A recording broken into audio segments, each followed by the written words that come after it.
RSS పిలుపు, especially Mohanji భగవత్ తాజాగా ఇస్తున్నటువంటి పిలుపు, ప్రతి ఒక్కళ్ళు కూడా ముగ్గురిని ఆ పైన కనాలి అన్నటువంటి.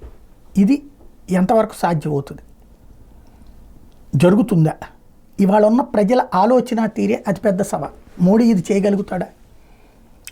ప్రతి ఒక్కళ్ళు కూడా ఇవాళ పిల్లల్ని తక్కువ కనడానికి కారణం విద్య, వైద్యం అత్యంత కాస్ట్లీ కావటం.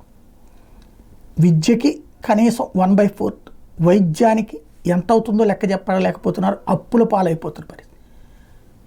హౌసింగ్, ఇంటి అద్దెలు ఒక భారం, తినటానికి పెడుతున్నది పావల, మిగతా వాటికి పెడుతుంది ముప్పావల.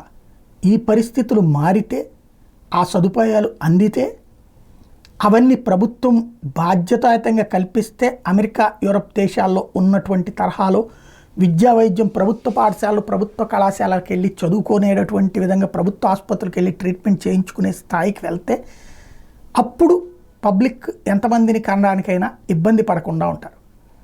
ఇవాళ విదేశీ మోజులో మన పిల్లల్ని భారీగా చదివించాలనుకునేటటువంటి వాళ్ళకి ఆ ప్రభుత్వ పాఠశాలలు, ప్రభుత్వ కళాశాలలలో ఆ స్థాయి ఎడ్యుకేషన్ ఉండాలి, ఆ స్థాయి అడ్మిషన్ లభించాలి అక్కడ పాస్ అయితే. అది చేసి చూపించడం అంటే అంత సులభమా? ఇది